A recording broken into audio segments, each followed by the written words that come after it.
Welcome to RPG Book Club. On today's episode, we start a guerrilla marketing campaign for a game that won't come out for another 25 years.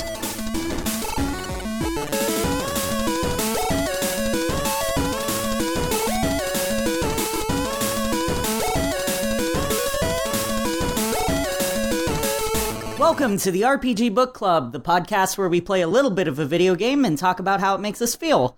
I am Elias Sailor Eli Warren. I am Sam Allman. And I'm Michael Spiffle-Webbin. I'm Michael Rodriguez. Hey. Hey, look. Yay, he's back. I'm back. so happy. It's me. Awful. I've come back.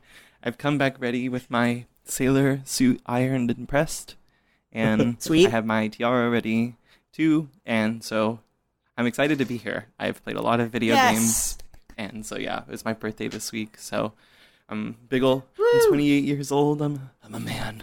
You're the man now. You're a bro. real boy now. No, I'm glad to be back. This is gonna be a great game. Yeah.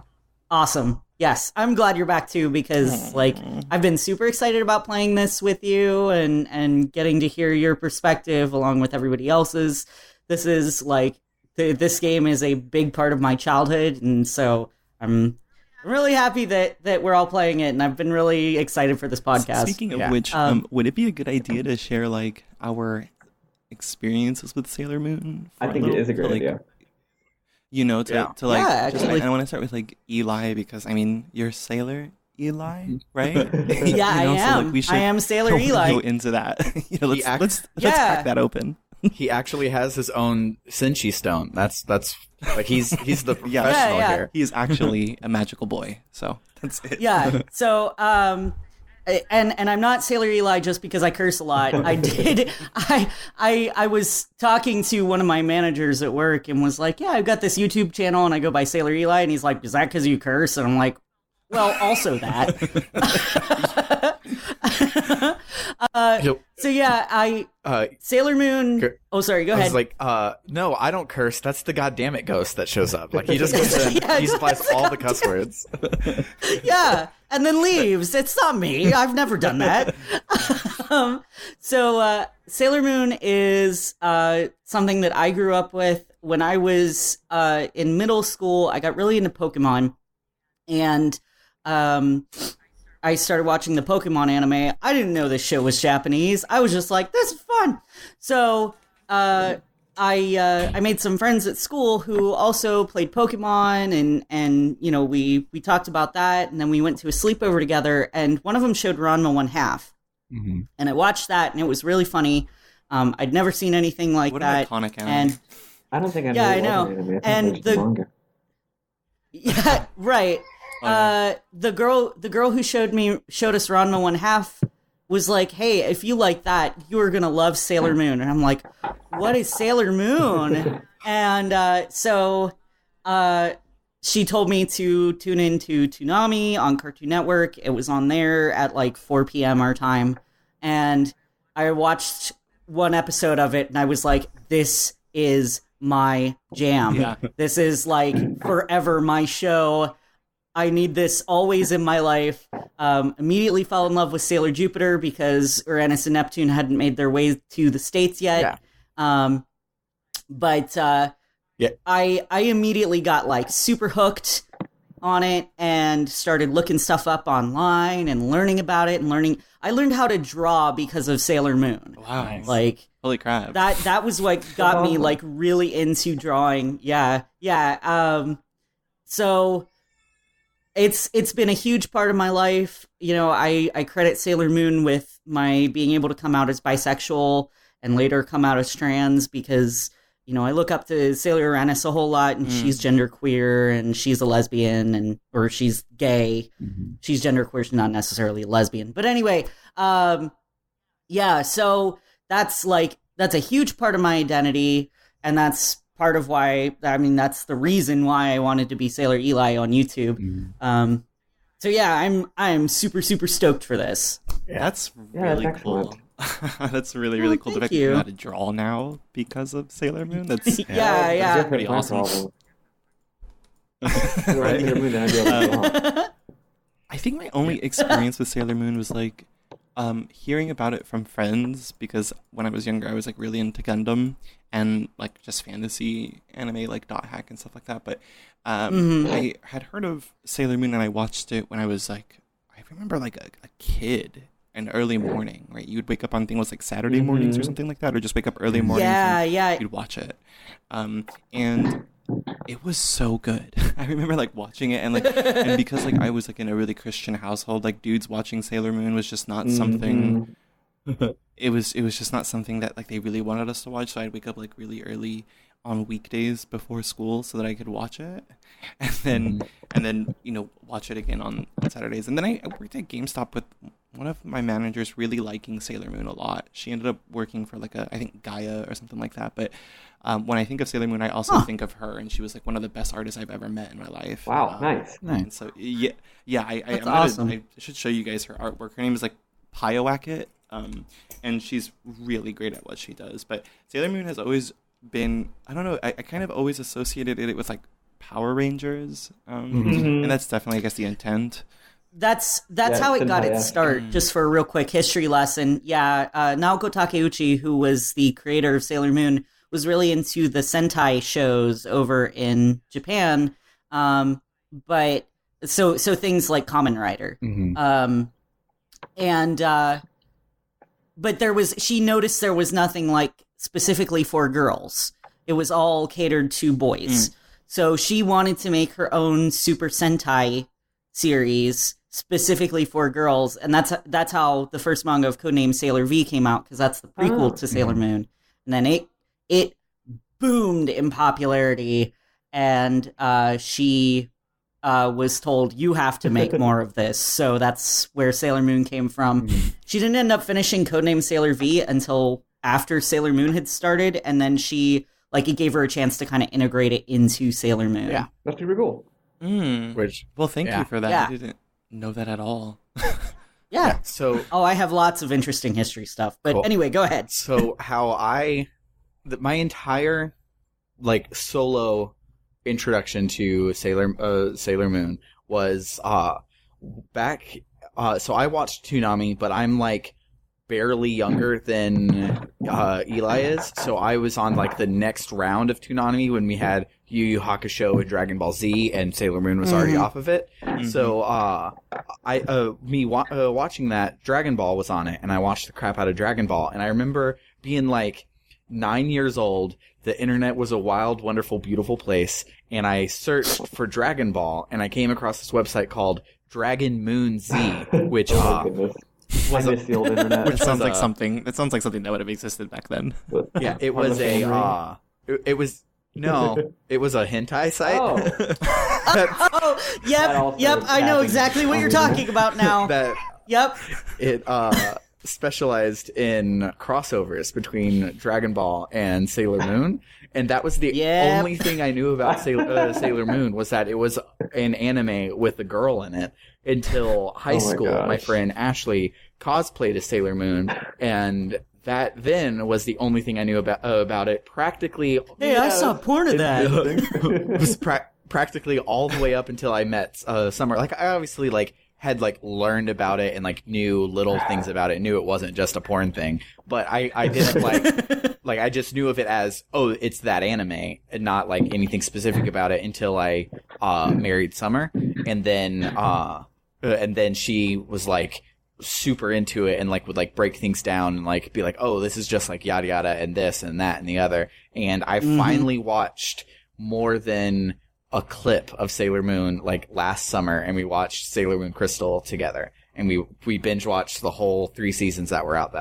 thus far, and I love it. So good. I love it so much. And we're looking at, because Super S is going to be 2 movies for Crystal, and so Summer was like, well, that's not going to be enough. You're going to need the true learning for it. And so Viz just finished their dub of Super S, which is the more correct dub, and so we're probably going to pay the $120 to get Super S on Blu-ray and then watch that. Let me actually help you with that. I will lend you the manga, because the original anime Supers is awful. Okay. It's awful, it's awful, it's awful. Okay. I hate it. Okay. It's because the anime had gotten past the manga and they just went meow, and okay. like totally off the rails, did their own shit, and it almost yeah. Like well, in Dragon it's Ball. I mean it has elements. Yeah, it has elements that are similar, but it's not the same, and it almost got Sailor Moon canceled before Stars came That out. bad? Wow. Yeah, yeah. It's Like, it's not good. So I would say do watch it, but I will also lend you the manga so you can. Yeah, Sounds groovy. What? Yeah, I just don't want anyone to be ruined by the original anime because, like, don't get me wrong, I love the original anime for what it is, but after reading the manga, I'm like, this is a bunch of horseshit. So good thing that our game we're playing is right in that timeline of the thing. So I wouldn't have had to have known about the horse shit before playing this game. Oh, that is good. Right, exactly. Yeah. So anyway, go ahead, Spiffle. So my experience is pretty similar to Rizzo's, I would say. Basically, I've just like Sam, I'm a little bit too young for it to have been on Toonami. In fact, I didn't realize it was ever on Toonami. And also, my family didn't get like cable TV and stuff for a little later. So even like Dragon Ball, that was something I would watch like at a friend's house and not like at my house. But anyway, so yeah, my only experience with Sailor Moon is I know a lot about it. I've been adjacent to people who are big fans of that kind of stuff to know a lot about it, but it was never like on TV. And in my small town, we had like dial-up internet, so it's not like I could like download it or anything. So it was like I think if I wanted to watch it, I would have had to watch it at like 3 a.m. You know, like Saturday, like again, Cartoon Network, their Saturday night block. They had all the cool animes, but then in the middle of the freaking night at like 1 a.m. they had like Lupin the Third, which was mind-blowing for me as a child because it's so good. And then Cowboy Bebop, but then like even later than that, they would have like the stuff that had gone out of rotation, like Sailor Moon. So I've just seen a handful of episodes. I know I'm a big fan of it because it owns. I like the concept. I like Sentai stuff. So Sentai, except also for girls and cuter is better. I like the aesthetic. I just that 80s anime style is awesome. I've actually been looking to watch it. We want to get into it because my spouse Melissa is not really into anime, but she loves Hello Kitty and other cute femme things. I know, she right? would love that's Sailor Moon, I I've think. been thinking one of these days, we've been a bit too busy to really do that, but I've been thinking, oh, you know what? A fun thing that we could do is I could get my anime fix, and she could watch something she enjoys, so maybe we should watch Sailor Moon. And I was already thinking that before we even talked about, playing this game. So it comes really fortuitously for me. So I basically know nothing. I know that there's different characters that have different names and are different planets. I know that there's a tuxedo mask who there's that meme where they say, but you didn't do anything. And he's like, bye. And, that's basically all I know, and I did not realize that this game was going to be so Speaking of which, yeah. Speaking of which, I'm so glad we got but you didn't do anything at the end of this chapter. Yeah. I was like thirsty for it. I was like, wait, Sailor Moon has been in so much danger. Where is Tuxedo Mask to come and not do anything? Yeah, exactly. So before we get into this too much, I wanted to say a couple more things. I totally forgot. Sailor Moon also got me into role playing. Oh, nice. Yeah, when so there was a big thing where we got most of Sailor Moon R in the States, but then for some reason, like the last quarter of the episodes didn't get translated and brought over for a long time. And so when they finally did, Toonami had this big event like, oh, see the end of the Nega Moon. That was what they called it in English. It's the Black Moon, but they couldn't say black. So instead they say a word that sounds very similar to a much worse word. Yeah. Right, exactly. they unintentionally made it worse. So they brought over the end of the Nega Moon arc, and we got to see Wicked Lady, who was... Sorry, my computer just went on screensaver for some reason. Wicked Lady was Chibiusa, or Rini in the States, who was grown up and made badass and evil, and I love her. Yeah. She's Black Lady in Japan, but yeah. It's so straightforward. Yeah. Black Lady. She's like 100% fuchsia, though. There's like, she almost wears zero black, but whatever. Yeah. But she's so cool, and I fell in love with her, and I decided I was going to make an RPG based on the villains of the Black Moon, and so I started that up, and if anyone knows what the Black Moon RPG was, hi. I'm the leader of that from 2 decades ago almost. That's so cool. It ran all through the 8th through 12th grade for me. Like I kept it going all that time, if not beyond that.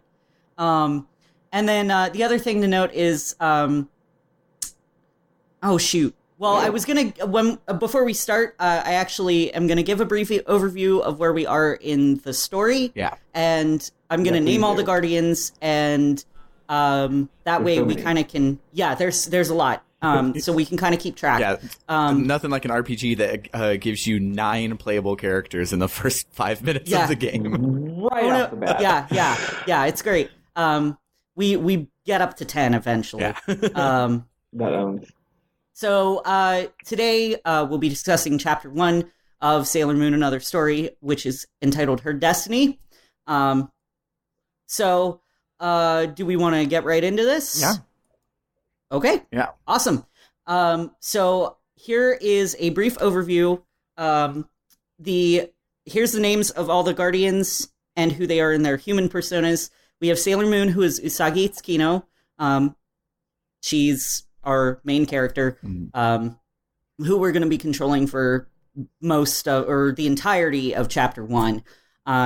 Sailor Mercury is Ami Mizuno. Sailor Mars is Rei Hino. Sailor Jupiter is Makoto Kino. Sailor Venus is Minako Aino. Tuxedo Mask is Mamoru Chiba. Chibi Moon is Chibiusa Tsukino. She is the future daughter of Usagi and Mamoru. Yeah. Oh, this is where it gets a little confusing. So this is I'm going to do the newbie's take on it, and you can correct me everywhere that I'm wrong. But go for it. So the reason that everyone has their powers is they are like the seedlings that will create the Crystal Tokyo Empire in the future, and so the actual Crystal Tokyo Empire in the future is like influencing stuff in the past to like close their loop and stuff, and like Homestuck, kind of, and so check mark, there it is. There's our Homestuck reference for the episode. But so they like send back all of the like Dumaflachis that help them like digivolve or whatever into their Sailor Moon forms, and so go ahead. I was going to say that's you've kind of got the gist of it. They're all reincarnated from their past selves. Oh, okay. They were all princesses long ago in the past. Oh, okay. So it's past and future. Okay. Yes. Okay. The future comes in Sailor Moon R when Chibi shows up. Yeah, Chibiusa shows up because the Black Moon Nemesis from the future has decided we're going to go fuck up the past and we're going to make the future all about Nemesis. And we're gonna, kill Neo Queen Serenity before she becomes Neo Queen Serenity. And Neo Queen Serenity is Sailor Moon. But then, at the point that we're in now, Chibiusa has come back to the past to train to be the future Sailor Moon. Yeah. Yeah, because she came back so that she could help save Sailor Moon, and then at the end of that arc, she goes back to the future. And then while she's there, Neo Queen Serenity is like, you know what? Go back so you can be Sailor Moon, so I can keep being queen. And then go do that. Yeah. So now it's in Crystal. It's super funny because like she goes and it's this big heartfelt like goodbye and everything, and like she's hugging everybody like I'm gonna miss you in the future, and she like goes off into outer space, and then like seconds later she comes back down like 2 years older and it's just like, hey guys, I'm back, and it's great. Let me make sure I got this right. So future Sailor Moon, who is now a princess or a queen, but also has to be a Sailor Moon, is like, I don't like being a Sailor Moon and a queen. It's too much work. Hey, my daughter, I wish that you could take up my mantle as Sailor Moon, but unfortunately you're not trained. So how about you go back into the past and start training then? That way when you get back to now, you're already good. Like, I wish you could have already been Sailor Moon. And then she's like, okay, well, time travel can allow that to happen. Yeah. Neo Queen Serenity cannot be Sailor Moon anymore. Oh, I didn't actually know that. She's lost the ability to transform because she's got to protect all of Earth and be queen.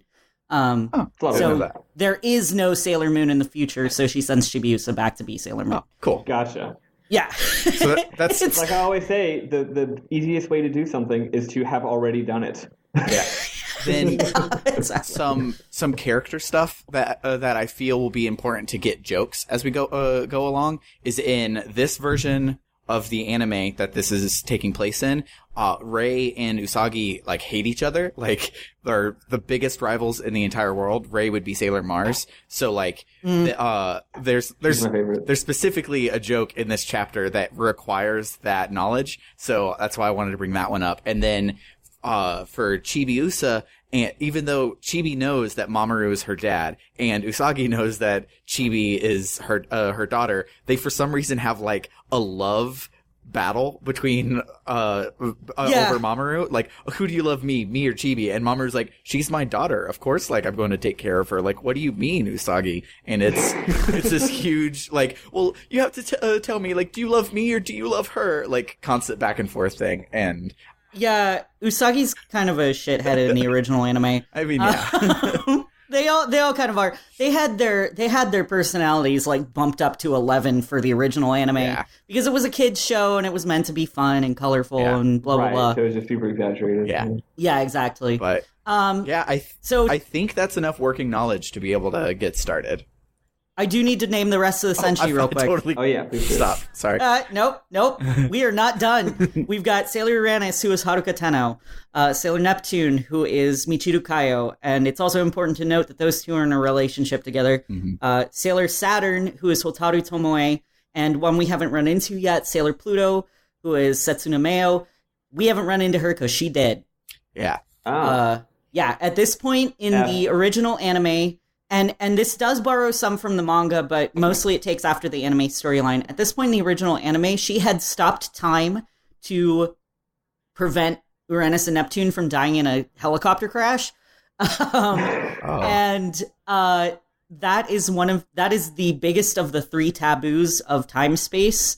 The three taboos are don't leave the time space door, don't let anyone through the time space door, never stop time. And she has done all three of those, and it killed her. Dang. So yeah, she's my favorite. Does she at least show up later? Like, she does come back. Yeah, she will be in this game. She will be in this game. She will come back in the anime. One thing that's cool that is scrubbed out of the original anime and probably scrubbed out here is that Pluto is brown. She is a Sailor Scout of color, and they bring that back in Crystal, and I love her for it, and everything is great, except in the original anime, she's like maybe like 1% more tan than other people, like, but when they're all in a line, you should see her in the manga. Like, when I lend you the manga, she is actually like colored in, like darkened. Haven't we talked about this before? I think at some point. Yeah, I think we mentioned it. At work on the Rose. We were talking about it. She was like, she came from like the dark side or whatever, and so they really wanted to make her darker, like physically darker. No, and that's right. Maybe, I don't know, but something like that. Takeuchi has never really gone into too much detail about why she's darker, but it was more like that Pluto had a dark personality, and so she they wanted to keep it consistent throughout like the whole character. You know, like her outfit was dark, she was a little bit darker.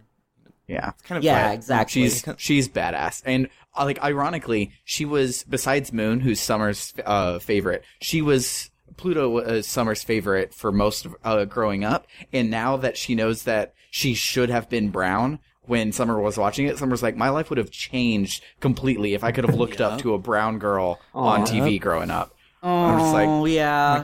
God dang it, xenophobia of the mid-90s Japan. Yeah. I do wish that she had been darker in the original anime. That would have been great. I have now, one more question before we start. Okay. I'm sorry. Sure. Because this was bugging me the whole time. So regular people do not know that Usagi and her friends who are normal schoolgirls are also Sailor Scouts, right? Yes. Correct. Even though... But do they all know that each other are Sailor Scouts? Yes. Correct. They hang out. Okay. They hang out outside of school. And outside right, of stuff. So they're all aware of each other's real and fake identities, but they are not aware of tuxedo masks. No, they are. At this point in the story, they are. Yeah. Okay, but at some point earlier, they weren't. Yeah. Right. Yeah, they didn't find out until the end of it was more toward the middle of the original season. Yeah. Or the first season, first Sailor Moon manga series. Yeah. But yeah, at this point... So Usagi knows that Mamoru is tuxedo mask and vice versa. Yeah. Yes, they know that they were prince and princess in the past. He was Prince of Earth, she was Princess of the Moon. And that they know also that in the future that they're going to be king and queen together, which is why Chibiusa exists. And have a future child. Okay, so they got it all together at this point. Okay. Yeah. Yes. I just wanted to make sure I knew who knew what at this point and what was supposed to be a secret or not, so that there's like dramatic tension. Got it. Yeah. Cool.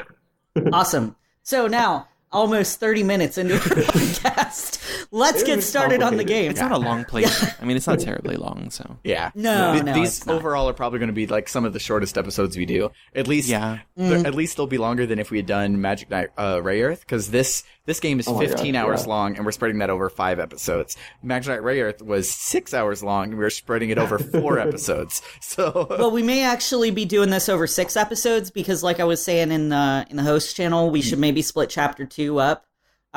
Because in Chapter 2... So I was looking on the guide, and there are the same number of bosses in Chapter 2 as there are in Chapter 1. So, oh, really? So even though, that's what I was thinking, because they do split it up. There's 3 parts to Chapter 2, but it's like the number of stuff you do in each part is smaller. So we'll see. Okay. And even then, even if it is way longer, it's not going to be 9 hours like Persona was. So, right, that's true. Yeah. So let's get started. At the very start of the game, we get a cutscene showing a meteor headed toward Earth in the 30th century, and a new enemy attacking Crystal Tokyo. Mm-hmm.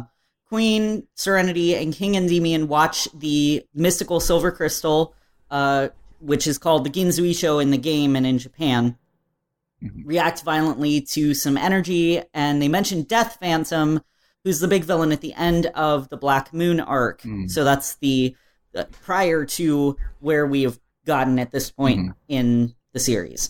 Gotcha. But apparently there's some different threat that's happening.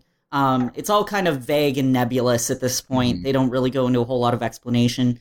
But then we see a girl who looks sort of like Usagi wearing a onesie, talking to a green-haired boy about their destiny and making Lord Apsu's dream come true. The boy says something about Princess, and how he's going to make sure destiny changes. But we can infer based on that he means Chibiusa because they're in the future. Gotcha. So at that time, that would have been who the princess is. Yeah. Correct. Yeah. And then Chibiusa is in the past, so she's currently in the 20th century. She confirms that she had a vision from the future about destiny being altered, and then we get our title screen. So, this title screen, the music here is bumping because it's a 16-bit rendition of the original theme. Yeah, it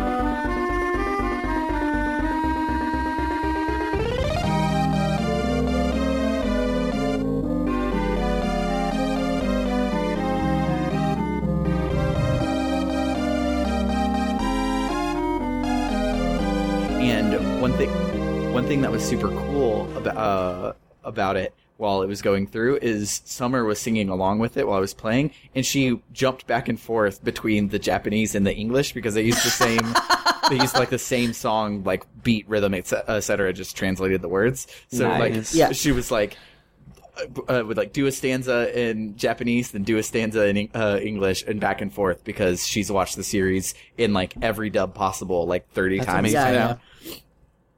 But, the Japanese is inherently superior, by the way.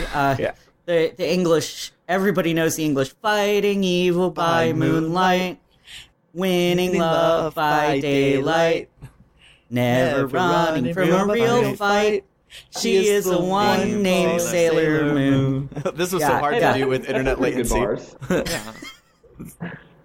The Japanese is Gomen ne sunao janakutte yume no naka nara ieru shikou kairo wa shoto sunzen imasugu aitai yo, and it says nothing about Sailor Moon in there. Nice. Yeah, it says it says Sailor Moon like I think one time in the whole song, and it's like at the end when like the logo shows up, and it's not the English says it like every bar.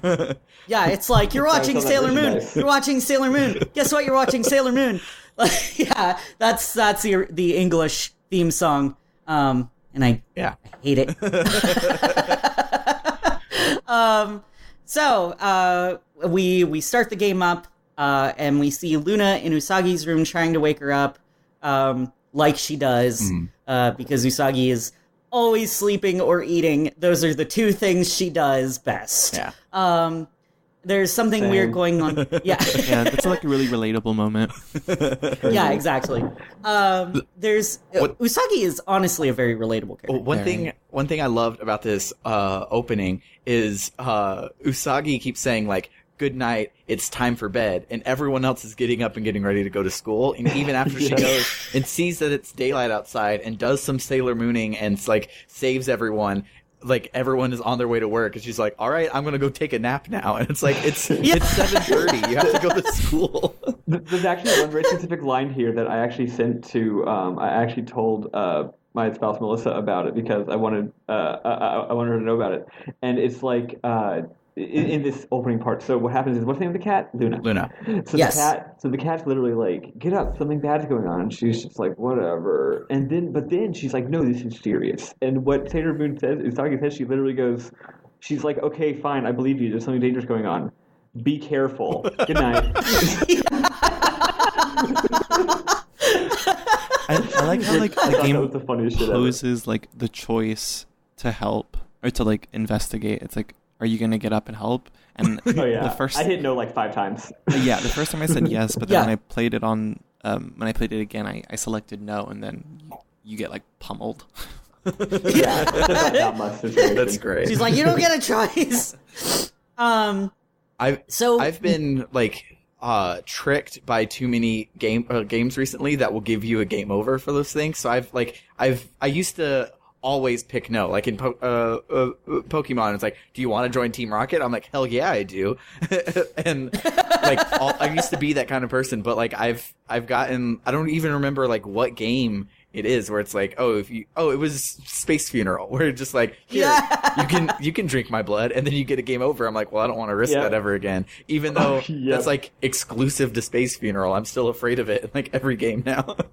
Sam, it's actually good that you were afraid because you would have had to literally replay the entire final dungeon of Dragon Quest 1 if you had not been afraid, actually. Oh, because that happens in Dragon Quest as well, so I'm glad that you didn't make that mistake. Good. Cool. So we're told to go out and investigate because the people in the town are acting weird, and so fine. We leave, we go investigate, but there's no direction given. It's just like, go check things out. Okay. Yeah. There's a guy who's dressed up like Discount Link standing outside in the neighborhood. Discount Link. Yeah. Is that a thing from the manga? I'm changing my Twitter. No. I'm changing my Twitter name to Discount Link. That's what I'm doing. That's a good way. Discount They change your pick to that too. He's not a guy in the manga. He's exclusive to this game, and I believe he's from Switzerland. based on what happens later. That makes sense. But he will heal you, and it's great. Oh, nice. Yeah. So we're just told to go roam around, and so we go through a bunch of shops because, I don't know, where we go. One shops that actually have, like, equipment and stuff? Because I didn't... There's one. Two, actually. Osa P, that one, that has your equipment in it. Okay, so because I got lost, and I got into a lot of fights because I was like, oh, wow, this is really annoying. And I didn't know that your, like, mana or power, like, refilled every fight. So I got into like the red zone too many times because I didn't know if I had like the right items or the right equipment. I had like no idea where any of this stuff is in this place. I literally beat this one chapter with nothing but the items that I won from battle. So I don't know. Yeah. Oh my god. Yeah, I did the same thing, but I've played this game before. So I would say you didn't miss too much. So there's a store that sells items that I stocked up on because I think I saw someone else's post about it. And then there is a store that sells equipment, but it's pretty expensive. And I found that store after I'd already stocked up on items. Yeah. So I couldn't afford the equipment, so I didn't buy any of it, and it all turned out fine. So I don't think you're missing like the equipment. It's not like armor and weapons. It's just literally like it's like you know how in a lot of RPGs you have an extra accessory slot. Yeah. It's just that. Okay. Yeah. Cool. That's all you have for accessories. Just have a single attack up or a single defense up, and you actually win a couple in battles. Like I have two. Oh, wait, no, you don't. No, I have two speed ups that I bought actually. Yeah, that's all I have. As a game design thing right now, that takes place right now that I thought was really cool, is so the first person that you see besides Discount Link that heals you is this guy from the Metro Kingdom in Super Mario Odyssey, and he you totally do. Yeah, he tells you that if you want to know how to play the game, you can go to the Clock Factory and the GameStop, and they'll the Game Shop, and they'll tell you everything. So I go to both of those, and the first person you talk to in one of those says, "Hey, this isn't like a lot of other games. It's really, really long. So always save whenever you see a Luna P." Which like the people that this like because like RPGs were not marketed to girls. Like somehow over the years, like girls almost exclusively play the JRPGs nowadays. But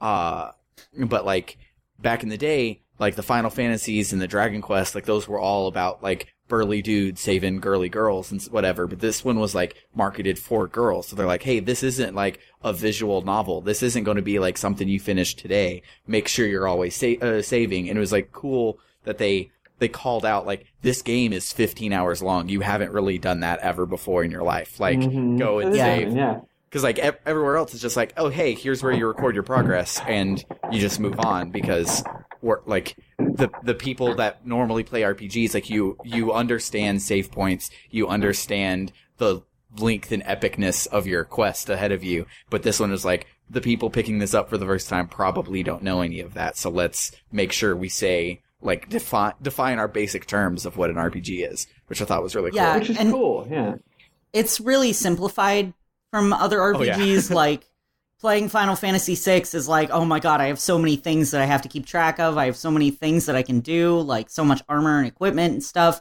Whereas this is like, you get a couple of accessory slots, and then like the other stuff is based on restoring health and restoring your crystal powers, which will power your abilities. That they also give you like both AoEs and single attack spells and healing spells all from the jump, and not like something you unlock at level 20 like normal. Like there's almost zero resource management in this. Like it is a really good like first RPG for people, which I like applaud because like for instance, like DuckTales and the Mickey platformers aren't that easy for people that are just like, oh, I loved DuckTales, let's go and play this game, and then they die like right away, and it's really hard and whatever. And so a lot of times licensed games like have a dissonance between the license and the game, and this one was like really on point. Like it takes place in the anime universe, and it like has all these things to catch people up on how to play RPGs, which I thought was really, really cool. Yeah. Yeah, they did a great job with this. So even though no direction is given, like you're kind of just left to wander into stores and things like that. But eventually we wander into the Osapi jewelry store, which is where we literally see history repeating itself, because the first thing we find is Naru, who is Usagi's best friend, and Naru's mom being cornered by a monster and attacked, which is the first episode of Sailor Moon. Mm-hmm. Naru gets wow. attacked by a monster. Oh. Yeah. I got that it was a throwback. I didn't realize it was the first episode throwback. That's cool. Well, Yeah. One thing that I think is like weird about this game is there's zero like previously on or anything, and then the entire plot is based around revisiting things that happened before and like big dramatic moments. So it's like it absolutely is. So it's just a weird thing about it. Yeah.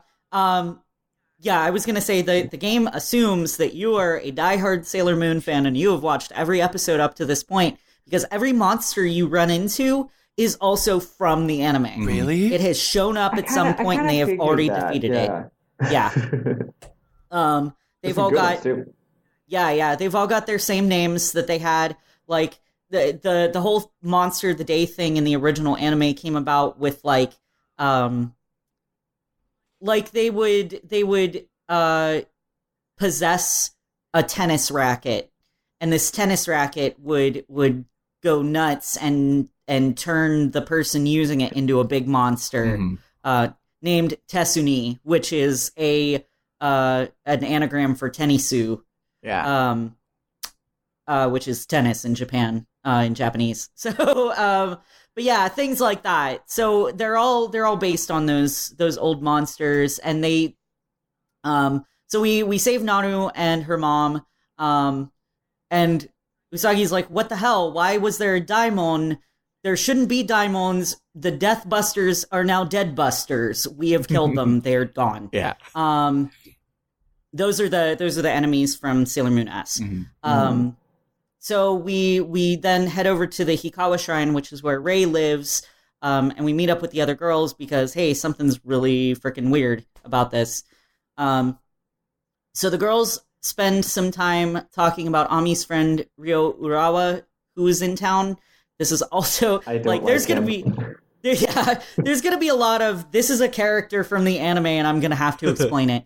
Ryo Urawa showed up in the first season of Sailor Moon. He had a rainbow crystal inside of him, which in the original anime was a MacGuffin for creating the legendary silver crystal.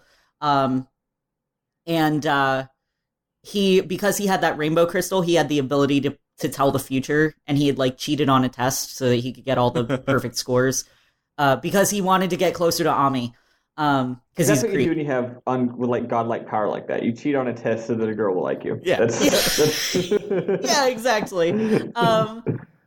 But no, it's fine. He knew she was Sailor Mercury, and he had to tell her about all the bad things that were going to happen. Anyway, it's a 90s anime. I should be a little gentler on it. It was a different time. Yeah, it was a different time. God, 30-ish years ago, almost. Oh God, we're old. Yeah, we are. So the girls all tease Ami about having a date. And then she leaves to go meet Urawa at the train station, and because they're creeps as well, they decide to follow her and see what's happening. Of course. One of them wanted to not follow her. Do you remember which one it was? Makoto. Which is Sailor Jupiter. Okay, gotcha. Makoto had reservations about it, but then she was like, "Oh, all right, fine, yeah, yeah, exactly." But it's good that she came along. Yeah. So Ami is there at the train station to meet Urawa, not realizing that we all totally stalked her. Yeah, I don't understand how you don't notice the people following. One person. The stampeding of kitten heels click clacking across the floor. I just don't understand why you don't. They didn't hear that. So they're all one person. Oh yeah, you're right. It's a party, right? So it's all they occupy the same amount of mental attention as one person would. Okay, got it. Well, also, the game doesn't have sound effects. Yeah. Well, during the cutscene, all of them go and hide behind poles and bushes except Makoto, who just kind of stands there. It's so good. And then eventually she looks around and she's like, "Oh shit!" and she goes and hides. So Sorry, go ahead. I was just going to say, so of course, because this is an RPG, this wasn't a normal date, and people start fleeing from the train, like, with their hair on fire, like, oh my god, Oh, yeah. there's monsters on the train. Yeah, exactly. So we all transform because, like, there's monsters here. So we meet up with Mercury and get on the train. So run into real quick about the transforming. I was like thirsty for it because literally, if you cut out the transformation of the entire original anime, you would have about a 25-minute like mini movie. Yeah, because it's like all just their transformations. Like it's the same way with Digimon. So like I'm not complaining or whatever. So I was like ready for like, oh, what are they going to do to like imply it? Because they're obviously not going to have like the full FMV, but maybe they'll do like the spin around or something like that. And no, they just like their sprites just change. There's like a little flash of light, and their sprites just change into their they sprites. Yeah, the sprite does spin around, but yeah, I mean it's explained. I believe it was explained somewhere. It might be Word of God, but their transformations take a split second. Yeah, but they needed lots of stock footage for the original anime, and they needed to fill time, so they're like, why don't we make them transform every episode, and it'll be really cool and pretty. So that's for our benefit. Yeah. I also like how, since this is not an anime we're watching, but rather a game that we're playing where we're inhabiting these characters, I like the idea that to these characters, like to us, the viewer, transforming is this beautiful thing. To them, it's just MVD. They're just like, all right, transform time. Yeah, like this is the only one that also happens on screen. The rest of them, it just goes make up, and like this when you get into a battle and it goes black, and then you're in battle and you're transformed. It's like they're like, oh, you want to see a transformation? Here's one. You get one. Yeah, that's your you're going into battle noise because they've said make up. Yeah, which I thought was I didn't know that's what they were saying, but now I do. Yeah. So that's what, like in the anime, she goes whatever her current power level is has a different beginning, but it's like moon crystal activation make up. And when she said crystal power, whatever, I couldn't remember one off the top of my head. Gosh, Sam. But so she'll say that, but then like that changes like all the way through the anime. Like if she's transforming with her pin or her locket or her compact, whatever she's transforming with, the beginning changes, but the makeup is consistent. So I thought that was really cool. That's you getting into battle is you transforming and doing the makeup part, which I thought was really cool. Yeah, it is great. So we find Urawa is passed out after we kill some monsters we've already killed in the anime, and we take him back to the shrine. So then Ami takes care of Urawa, and Ray does a fire reading. The fire transforms. Gesundheit. The fire transforms and has like a face and calls itself Sin. And then talks to us, at which point it blows up in Ray's face. We all laugh at her because we're ninth graders, and ninth graders have no sense of empathy, even for their closest friends. And then I love how they actually gave her a sprite for that. Yeah. Yeah. Sprite. It's great. Speaking of game stuff, real quick, so in this battle that we just did with all the scouts, it gave us like 900 experience points and boosted everyone up to level 5, and I'm like, oh, this is how fast the game will level us. This is going to be awesome. But no, it's just wait. But no, it's because we don't see these guys for the rest of the chapter, and they didn't want them to be underleveled when you pick them back up in chapter 2. So it was like as a game design thing, it was really like smart, but also weird that it was the first one we saw where you just got bukus of experience and leveled up like 5 times at once, and then you go back to normal and you're like, you get 1 experience point per battle. Well, also I almost feel like it's almost like a This Is Final Tap thing where it's like, wait, in the first battle Usagi is like level 10 and everyone else is like level 1 and they all suck, but then after one battle they all level up a ton to get more like her level-wise. And it's like, wait, why didn't they just start at her level instead of starting at 1 and then instantly giving them 6 levels after one battle? It's odd. I don't actually care to criticize it because who cares, but it's certainly odd. Yeah. Well, remember too, like Sam was saying, this is like girls' first anime or girls' first RPG. Yeah. So it's gonna be a little bit more forgiving in some ways, but in other ways, like it's still Japanese, it's still grindy. So, but we will get to that part soon. Yeah.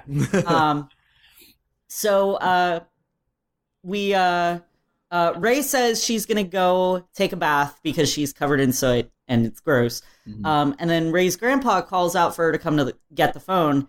Usagi, being both helpful and very nosy, goes and grabs the phone in Ray's head. Big mood. And it's, yeah. And once again, all the girls are like, why are you the one getting the phone? And she's just like, whatever. Yeah, pretty much. So it's Haruka, and she says something weird is going on with Hotaru and asks us to meet with her and Michiru over at the hospital. Mm-hmm.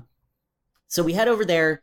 We find that Hotaru, at this point in the anime and in the manga, Hotaru had become a big enemy named Mistress Nine. Mm-hmm. She was defeated. Sailor Saturn came out. It was really awesome, but it killed Saturn and Mistress Nine. However, Sailor Moon's power allowed Hotaru to be reincarnated as a baby. Mm-hmm. So we come in and we see 12-year-old Hotaru in a hospital bed, and it's like, what the fuck? Weren't you just a baby? Because I hadn't seen that in the original of her being a baby, I thought it was reversed. Like she was supposed to be like a 10-year-old instead of a 15-year-old or whatever. Like I thought they were saying that she was young, and then she transforms, and I'm like, so like what's up? Like I don't understand what's going on. Yeah, she had been a baby, but suddenly, like, had the biggest growth spurt of all time. It must have been horrible. Right? Like, all those growing pains at once. Jesus. Yeah. Oh, God. She just ate the entire kitchen, and then she was 12 again. And that's why she's in the hospital. And Michiru and Haruka had vowed to take care of Hotaru. In the manga and Crystal, Pluto Setsuna had it as well because she was alive at that point, but she did. So they talk about this for a little while. They're like, I don't know what the fuck is going on.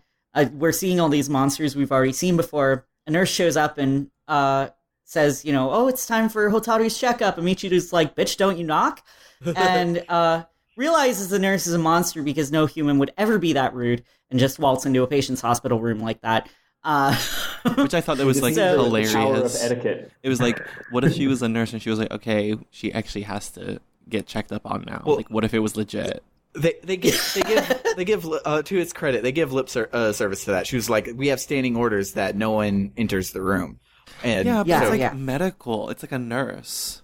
Yeah, you know, like So the one thing from the anime you might not know is that Haruka and Michiru are really fucking rich. So they can... Yeah, that's also true. So them saying, don't come in here, probably had $100 bill attached to it. They have no parents, and they are rich as hell. Haruka is a NASCAR driver. Yeah, Haruka explains it, and Michiru... Literally. Yeah, she is a race car driver, and... Michiru is a famous violinist. Yeah. And they have quote unquote patrons that take care of all their expenses. Yeah. So the nurse, of course, turns into a monster because Michiru is always right. Mm-hmm. And we fight it, and of course it turns out we had killed that monster before as well. Oh, one thing, Michiru is always right because her mirror that she has tells the truth. That wasn't like just a assault against her personality. She's literally always right. Yeah. She has the power of knowing the truth all the time. Yeah. So we fight that monster. Turns out we killed it before. Hotaru says something about destiny being changed, to which we get the greatest Haruka line. That's stupid. Yep. That's stupid. I love it. Yep. So much. Oh, I forgot to read it as I wrote it, which is Haruka poses a salient point. That's stupid.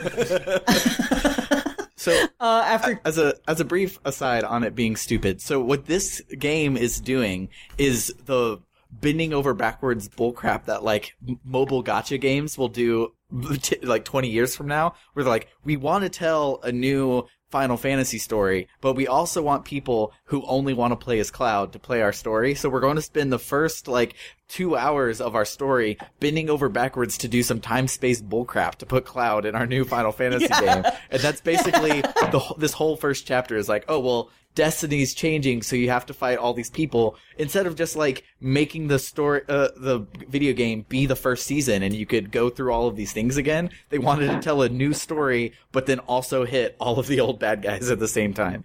And it's great. Exactly. Well, it also saves a lot of time with having to design new monsters. That too. That's true. The monster designs are awesome, so they're probably our artists for the anime and manga spent a lot of time making these cool baddies, so obviously we're going to use them. Yeah. Yeah, exactly. So after conveniently musing about who the enemies are, we cut to the enemy. Hey. We see They're all 5 really girls. hot. Yeah, they are really hot. We see 5 girls in onesies standing before a lady in a skirt and bra who might also be Sephiroth's love child with Knuckles the Echidna, because she's got long white hair and big red spikes coming out of her shoulders. Really great. What are they supposed to look like? Are they supposed to all look like the Sailor Scouts? Yeah. Yes. So what I think is great is in this scene right here, for some reason, Nega Venus is doing the biggest booty bump in the entire world. She's She is. she's Oh my goodness. Yeah. bent in half, balancing on her heels, while everyone's there just being debriefed on their mission, and she's just sitting there twerking it That's out. just her chilling pose. Yeah, she Indeed. opposite Venus, whose name is Ishtar. They're all named after Mesopotamian gods and goddesses. That's awesome. Okay. As opposed to the Sailor Guardians, who are named after Roman gods and goddesses. Right. Nega Venus is Ishtar, and she is super thrilled about everything, and I love her. She puts hearts in her dialogue a whole lot. It's great. Yeah. The one who looks like Usagi, who is named Sin, calls the woman Apsu-sama, and they talk about changing destiny more. Mm-hmm. This is all we talk about during this first chapter. Yeah. We're going to change destiny. They're going to change destiny. We're going to change destiny. They're going to change destiny. It's that back and forth. Yeah. And then all of a sudden, a character named Destiny pops out of nowhere, and she's like, "What's that?" And then Destiny's Child comes out. Yeah, Destiny's Child comes out. Beyonce hits us with some very powerful Beyonce realness. No. It's just that the bad guys are Bungie, and they really got to push out the latest patch to their hit online game. Oh, that's right. You gotta change Destiny, guys. You gotta change Destiny. Yeah. It's got a big bug. Yeah. And that's how we got Destiny too. Yep.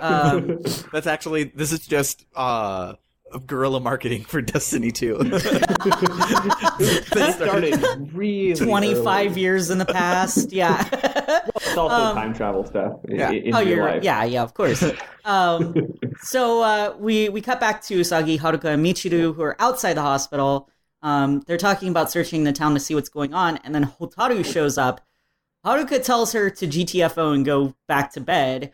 Michiru's like, "But Haruka," and Haruka's like, "Ugh, fine." Which turns out to be a bad idea because Hotaru only has 12 freaking HP. Oh my god. Yeah, Hotaru sucks ass. She sucks so bad.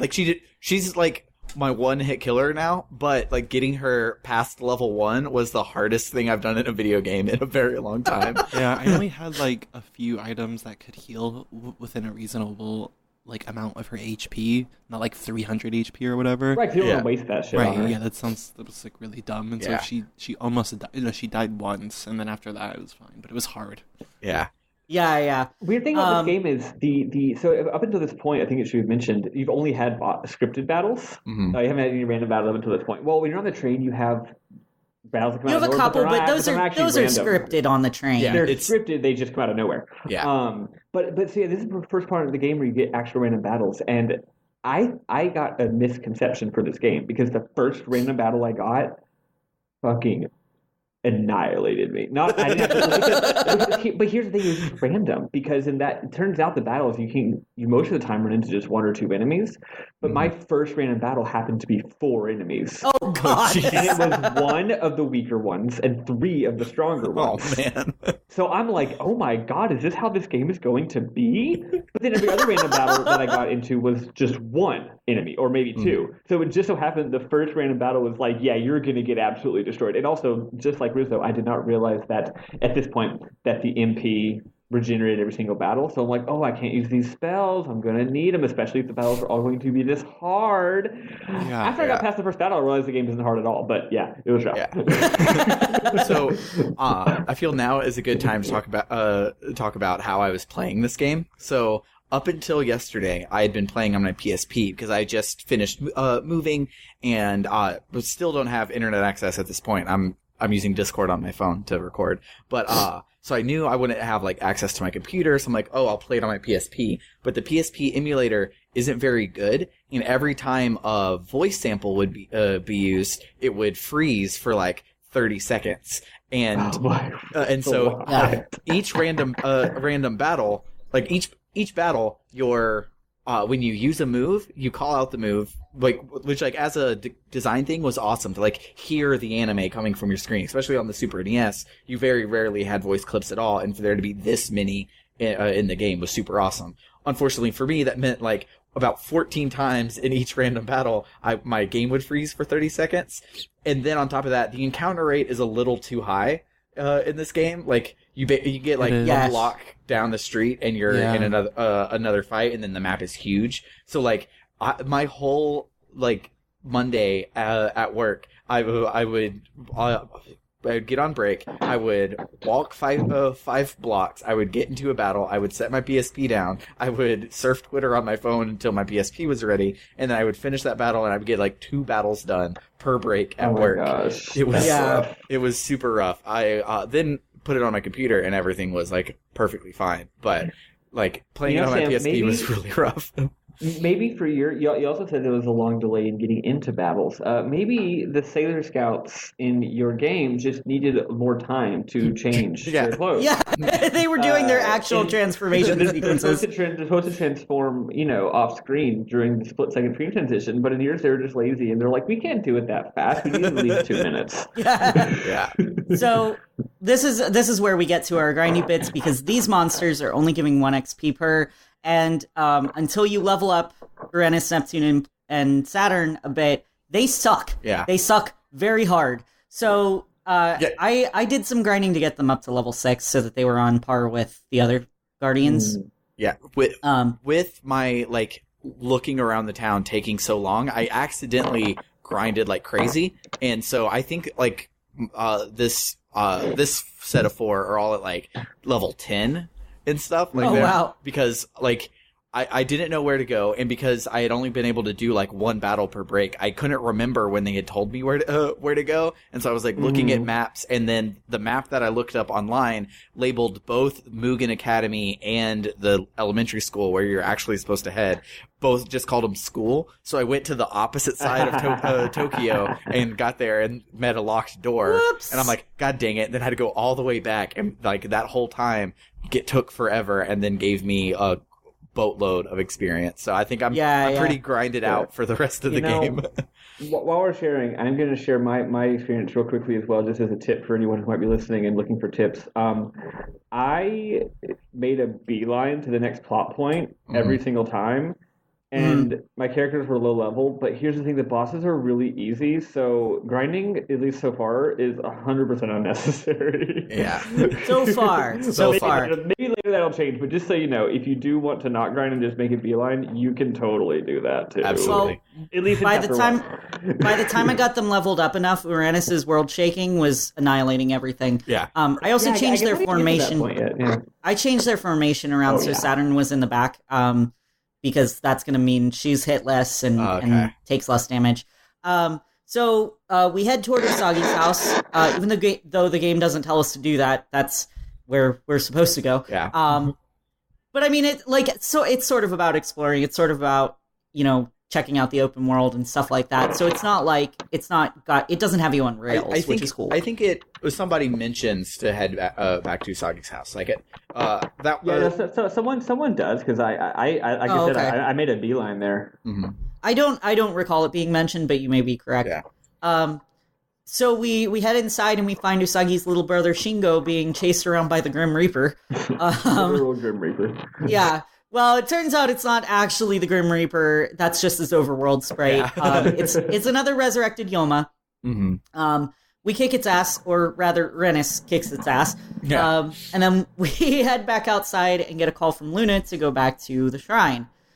So then we go back to the shrine, fighting a lot of monsters on the way, which helps with, grinding and stuff. Artemis, who is Sailor Venus's cat, he's white, tells us that the enemies have come through the space-time doorway, which is understandable if we're following the anime storyline because Sailor Pluto's fucking dead, as I explained earlier. Okay, she's not there to protect it. I was expecting her to pop up in the scene, like her to say that instead of Artemis, because I had no idea that she was dead. Yeah, when they said that, they were like, they came through the space-time doorway. I was like, was it that easy? Didn't someone stop them? Because I didn't realize who was supposed to be guarding it. I was just like, wow, y'all just leave the space-time doorway just chilling and anyone can just come through it? This sounds bad. They go up to the space-time doorway and knock a couple of times. There's no answer, so they just try the doorknob, and they're like, I guess it was open. Yeah. Pluto's not good at setting passwords. Look, she's really, really old. She can't keep track of that much. Bad info. So, since it is Pluto's job to protect the doorway, she was executed for committing the ultimate time sin. Mm-hmm. There's no one there now, so of course people would be able to get through it. So Artemis tries to show a hologram of Usagi in a onesie, but it freezes, or does it? The hologram starts talking to them and calls herself Opposite Sin, which I was like, so virtue, which is the opposite of sin? Right. Sin being the goddess of the moon in Mesopotamian. Okay, I thought it was just like edgelord, just like, yeah, my name's Sin. My name's That's Sin. what I thought it was too. Opposite Sin, X, Dracula, One wing. Violence. Yeah, Sin is the Mesopotamian moon goddess. Okay, then that makes perfect sense. Yes, exactly. So she explains again the destiny is going to be changed. They're adding an expansion. She then shows us that she has the other guardians and Chibiusa captive and tells us to come to Juban Junior High. Sailor Moon's like, we need to go! And Luna's like, it's a trap, because she's channeling Admiral Akbar. Neptune says we should learn about the enemy first, and Uranus and Saturn are like, fuck that, we can take them. Neptune just kind of shrugs and goes along with everybody else. So we head over to the school. The onesie team is talking about how the Guardians are holding up, and apparently they have them trapped inside illusions. Mm-hmm. So we go into the school. We go through illusions, Michael. Yeah, we go through. Sorry, go ahead. Oh, I was just about to finish the quote that Michael had said. I decided against it. Okay, great. So we go through each of the classrooms. The first one we find, Mercury is being held captive by a monster that we kick its ass. Mm-hmm. She's dreaming about being a doctor. And having a husband that loves her. Yes. And they've been married for a while because it's their anniversary, and it was really cute. Yeah. In Sailor Moon, Mercury's parents are divorced, so it stands to reason that she would dream about being married, like in a committed relationship with someone and that sort of thing. Mars in her dream is being a creep and dreams about stealing Mamoru. This is what I was mentioning earlier, when it's like they have a rivalry in the original anime that's toned down like crazy in the manga and Crystal, but like in the anime it's like everything that Moon says, Mars will just be like, yeah, but blah blah blah blah blah. And so the fact that her dream was to steal Mamo was amazing. Yeah. Well, in the first season of Sailor Moon, before they find out that Mamoru is Tuxedo Mask, Rei and Mamoru actually do go out together for a little while. Oh, that's weird. It is really weird. But I hated that. Manga Mars is just way better than the original anime Mars. So I really like this next one. We find Jupiter, and the monster starts monologuing. So we try to sneak Jupiter away. Yep. I thought that maybe we were going to get away with actually having to fight it, which would have been hilarious. But sadly, we still have to fight it. The monster's just like, oops. Well, you got to fight me now. Like chases after us. So Jupiter's dream I thought was so sad. So Jupiter's like main thing is she's really, really tall and really athletic, and guys are into like petite, cute girls, is at least how she says it. And so her dream, like the best thing she could think ever happening to her, is the guy that's like, well, I'm the only guy that's taller than you. I'm the only guy that will ever like you, so we might as well get together. Like, settling for that is her wildest dream. Her wildest dream is being negged by some punk. Yeah.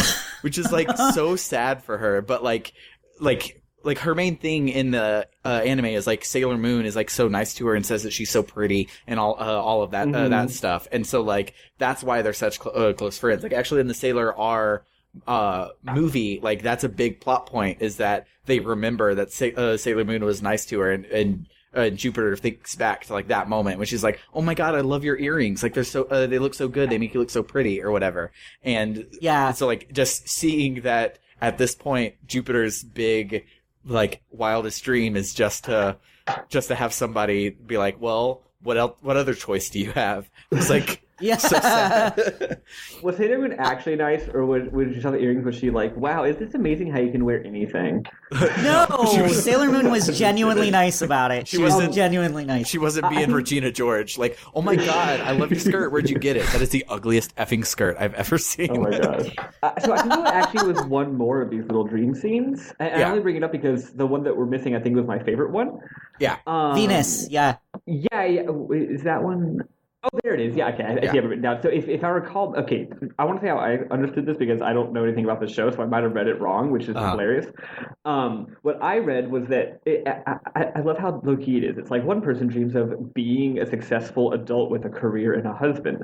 One person dreams of stealing away this man. But Venus literally just her like wildest dream is working up the courage to send somebody a letter. Like, that's it. That's as far as you got in your wildest fantasy, is you worked up the courage to send someone a love letter and told me you like them. So that would be the Sailor Moon layperson's interpretation. Yeah, so what actually happened here? So what actually was happening was a throwback to Codename Sailor V and the first episode of Sailor Moon, actually. So in the first episode of Sailor Moon, Usagi she sees the Sailor V video game, and she hears about Sailor V being a secret agent for the police. And she's like, wow, Sailor V is so cool. I want to be like Sailor V. In Sailor Venus's dream, she has swapped places with Usagi. Yeah. Usagi is the first Sailor Senshi, and the Hikaru who Venus is talking to was her friend from Codename Sailor V, and Minami was the guy that she had a crush on. So she is imagining that Sailor Moon was the first guardian and not herself, which makes a lot of sense because there was a ton of fucking pressure put on Venus. Yeah. And like, it was really, really difficult for her. She was 13 at the time. She was all on her own with nothing but a cat. And she didn't have anyone to rely on. She had to rely on herself. And it took a toll on her. It was heavy. Really, really hard on her. Yeah. And she's literally thinking she wasn't the chosen one. Right, exactly. There was this big like dichotomy where everyone was like, "Oh my God, Sailor Moon, you're the chosen one. You have to do all of the stuff to save us, but we don't know how to get there. Hey, you've had like 3 years experience on all of us. Tell us what to do, Sailor Venus." And she's like, "Look, I just came here from London. Like, I don't know shit." Yeah. So the whole letter thing, was that just what that was had already that was also a throwback to something that happened earlier? Yeah. She was okay. Yeah, in Codename Sailor V, she had wanted to go out with Minami, and she had written a letter, and she was getting ready to send it to him. Yeah, gotcha. So it's not what happened, but rather who was doing it. That is the point of the dream. Right. Exactly. But it is like seeing it through your eyes. Like it is really funny. Their greatest dream is to get up the courage to send a love letter. Well, especially because the other ones all were guy centric as well. You know, yeah. So I was like, oh, it has to do with the boys she likes. Yeah, that's a lot of the anime. With that reading, it would be like in like opposite order of like healthy relationships to unhealthy relationships in that way, because it'd be like, oh, I want to be like married and have all this stuff with a guy. I want to be a side girl. And then I want a guy to neg me, and then I want to send a letter to a guy to maybe reject me. Yeah, there's the anime and manga differ a lot in that regard, because in the original anime, like they're all like super boy crazy. They all want boyfriends. In the manga, Venus and Jupiter really like guys, but they're not as boy crazy. Mars hates men because of her father being a douchebag, and Mercury's just kind of ambivalent. She's got other shit to worry about. Yeah, in Crystal, like Mars' entire thing is she's like, look, I run this shrine. I have religious duties to do all the time. I can't go and like deal with your bullshit today. She also has magic powers without being a Sailor Scout. Like for some reason, like her religious stuff is like incredibly real and incredibly magic and incredibly like, well, let me just expel these demons without even going into my Sailor Mars form. Which is pretty cool. They all kind of have powers outside of being senshi, because Makoto at one point gets sick and she like holds an electrical charge. And so like Masanuma Asanuma, not Masanuma, Asanuma in the manga touches her at one point when she's sick, and he gets shocked. Oh, that's like cool. More than a static shock. Like he gets like legit shocked, and she's like, "You may not want to touch me right now." Y'all, the show is buck wild. Yeah, Mercury is really Ami is really smart because she's Mercury. Yeah. So, you know, they're all kind of cheating in a little bit of a way. But like in the manga, like their devotion to Sailor Moon is so great that they decide that they're not going to have boyfriends. They're not going to focus on their own relationships, because they all feel kind of essentially like they're in a relationship with Sailor Moon. It's a very, very gay show in manga. It's wonderful. I love how gay it is. I like boys, but now it's about justice. Yeah, exactly. So we snap Venus out of it. She tells us to head to the roof because that's where they have Chibiusa. We get there. They tell us to hand over the silver crystal in exchange for Chibiusa. Everyone says no, and Sailor Moon's like, "It's my beautiful crystal. I do what I want." It's like, you're so stupid. What? Just don't. It's not that hard. She's like, "No, I'm going to do it." This is not the first time she's done something like this. I think someone even says like, "It's a trap," and she's like, "I know. Here, you can take the crystal."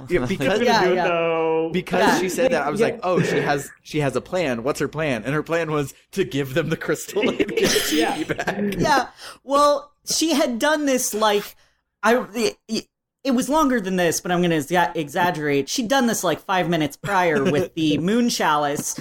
She handed it over to Mistress Nine, even when Uranus and Neptune are like, "Don't, you fucking moron, don't give that to them." And so history is again repeating itself, and they're both like, "What are you doing? Why do you keep doing this?" Well, the funny thing is the way it's written, or at least the way it's translated, is like, she doesn't even say like, "No, I have to." Like, they explain why she shouldn't, and she acquiesces. She's like, "Yeah, y'all are making some good points." And it's like, "So are you not going to do it?" No, I'm still going to do it. No, I'm going to do it. Haven't we all known people like that, where they're making a bad life decision, and you tell them, and they're like, "That makes sense," and then they just do it anyway. You're like, "What's wrong with you?" Yeah. It's that. Yeah, it's absolutely that. That's Usagi in a nutshell. Like, don't do this bad thing. Okay, I shouldn't do that bad thing, but here I go doing it. Yep. So, thankfully, the onesie team is dumb enough to hand over Chibiusa first, and then Tuxedo Mask shows up to do, not so much save the day, but provide ample distraction. And so at first I thought he was going to actually do something, because that's your first mistake, right? So Usagi grabs Chibiusa and is like holding her close, and they're just like, "Well, now we're going to kill you all or whatever. And so then down comes the Rose, down comes Tuxedo Mask, and he like puts his cape like over them to protect them. And I'm like, oh, awesome. Like he's going to protect them. And then fucking Saturn just is like, what? And walks out in front and gets blasted by him. We haven't gotten there yet. We haven't gotten there quite yet because Sin goes back to blabbing more about changing fate. Oh, okay. And then we get an illusion for Sailor Moon and Tuxedo Mask. Oh yeah, I forgot about the illusion. Yeah. Yeah, they're being shown illusions as their future as husband and wife. And it's like immobilizes them. Yeah. Yeah. They're just standing there basically drooling, and Chibiusa comes over and smacks the shit out of them to wake them up. Okay. Because that's what you do when you're 3 feet tall and can't get their attention any other way. So the onesie team, this is where they jump back, they do an AoE attack.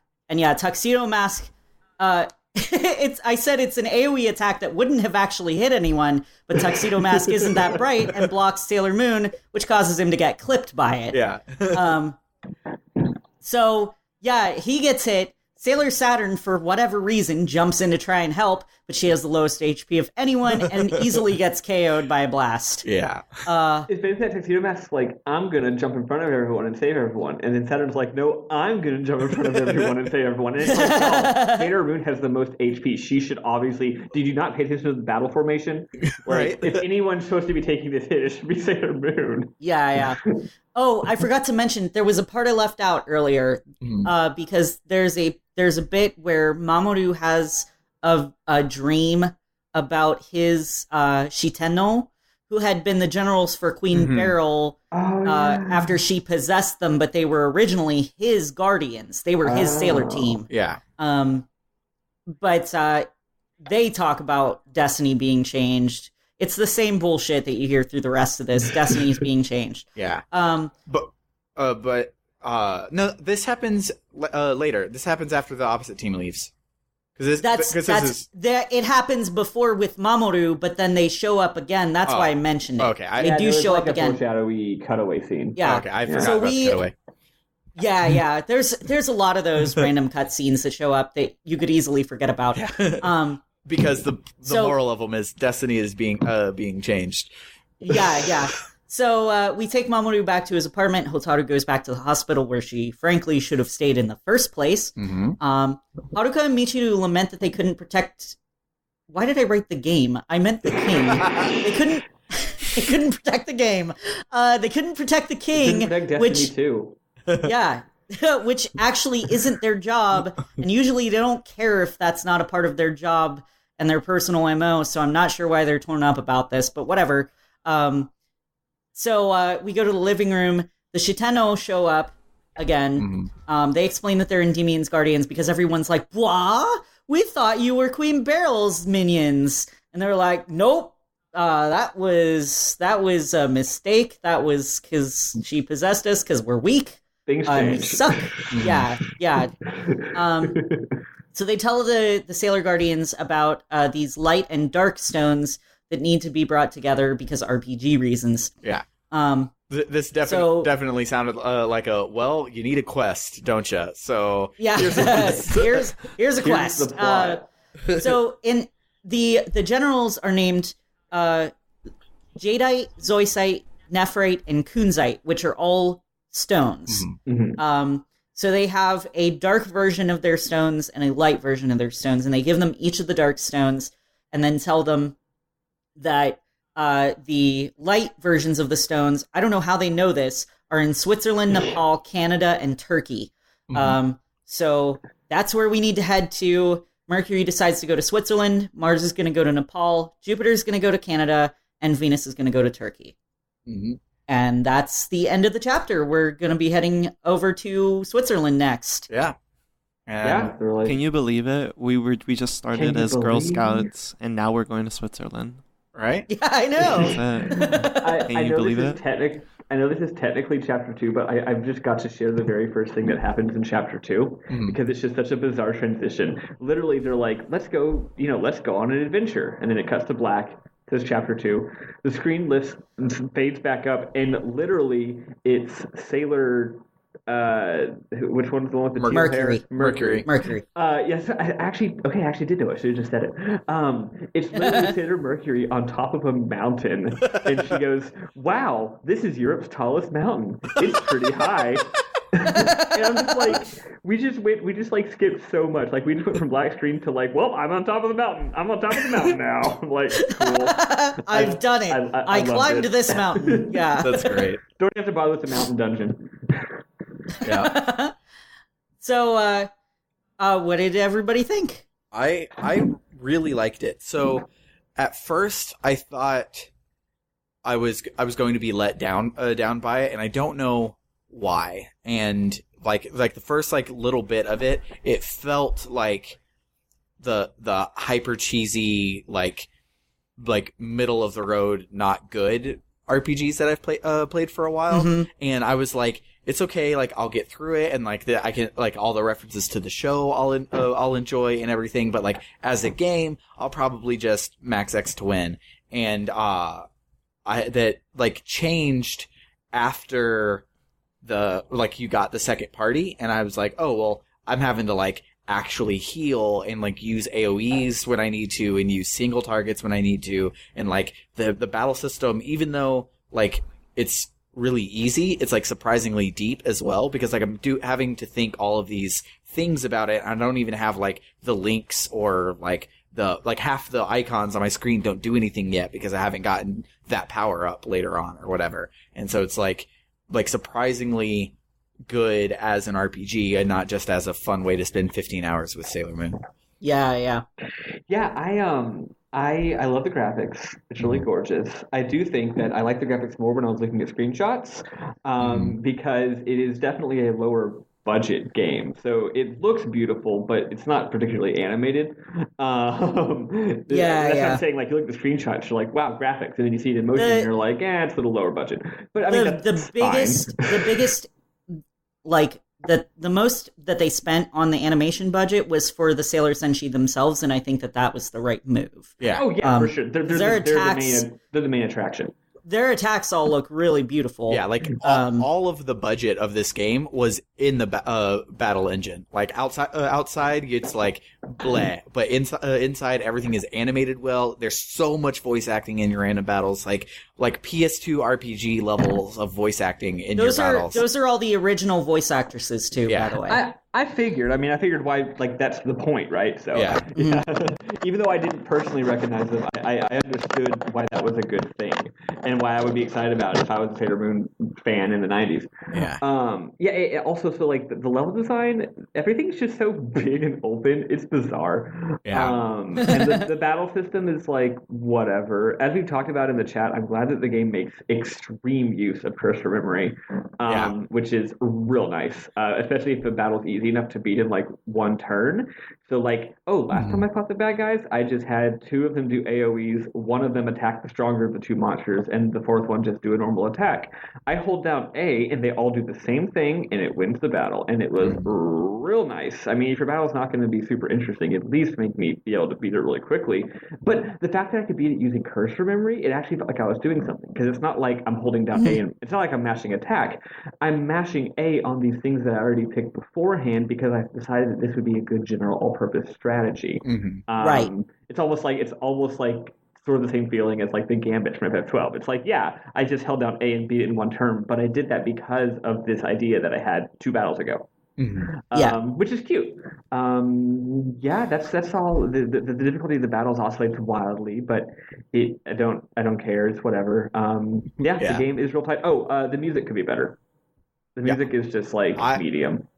It'll get better. So I really love the battle theme when I was playing on my computer at full volume, but on my PSP at work, like work is kind of busy, the speakers aren't that loud. The only thing I could hear is like the little flourishes of the flute because it was the highest notes, which are just the da-da, da-da, which was really bad. And I was like, why does everyone in the chat love this battle theme and thinks it's so great? And then I heard it on my computer with like the groovy bass line and like the rest of the song. And I'm like, oh, this is actually good. Like, if you're only getting the treble, it's a lot worse. It's way worse than the treble. Both battle themes are very good.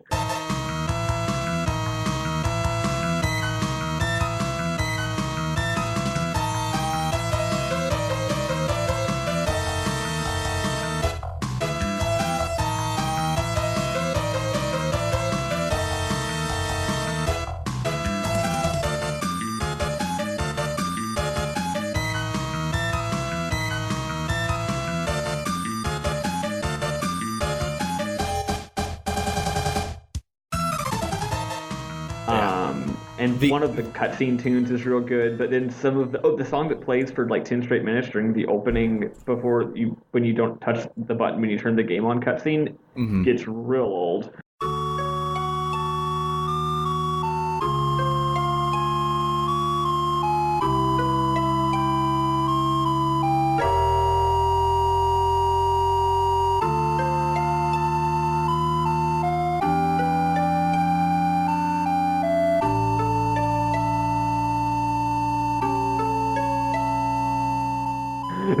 And then the something spooky this way comes music while you're exploring in chapter 1. That one.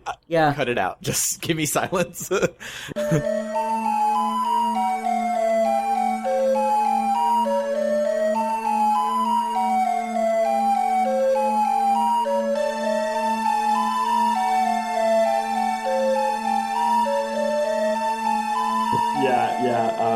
But yeah, I mean, it's whatever. They can all be winners. So far, I think the game is sick as hell.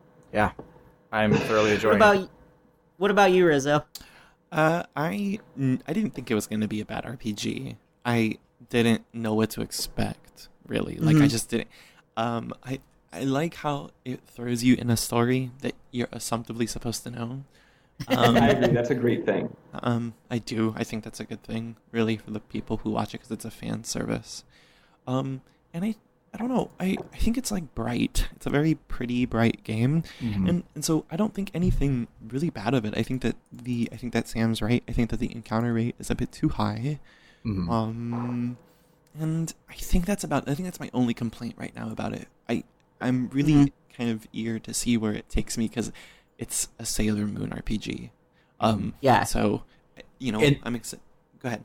And speaking of like where it goes, like so far, like this first chapter was just the the shoe leather of like, why are we facing old things again? And like already when they're like, oh, you have to go and get these stones and go on this quest, it already feels like a completely different game. Like this first one wasn't really a chapter 1; it was like a prologue. Like, oh, this is just like, we have to tell you these things so that you can go on your actual quest.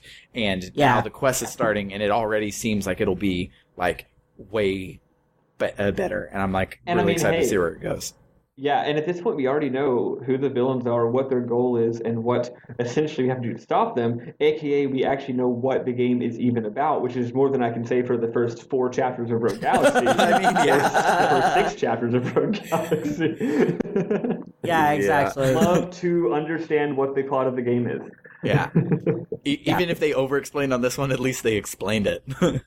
I definitely know that Destiny is being changed. And then it's not like the Opposito soldiers showed up and they're just like, sorry, we're taking a nap. We'll tell you the plot in 6 chapters. This is a throwback, but I just realized the fact that the captain of the ship of the Jordan Go doesn't show up for 1,000,000 years, I think is actually just supposed to be a reference to Moby Dick.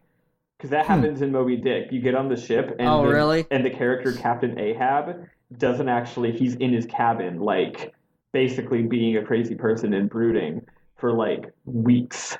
And then he finally comes out of the ship, and even though he's literally the captain, and that's when, like, the plot of the book starts. So, it's still weird, but I'm like, oh, then maybe they were referencing that extremely, famous work of literature where something similar happens. I wish we would have fought a space whale instead of, if they wanted to reference it, we could have fought a space whale instead of not knowing the plot for 12 hours of video game. Yeah. Well, I'm glad you guys are liking it so far. I will say the reason that a lot of the music sounds the way it does is because it's at least emulating the music from the original anime. Which is not a lot of it doing that? It's not. It may not be exactly the same, but it's very similar to that. So there's one track that's like the everything track in the original anime, and that's the one that plays in the background of the cutscenes, which I really enjoyed. That just that like track. The basic upbeat things are happening track. Yeah. Gotcha. I can hear that being in an anime now. Yeah.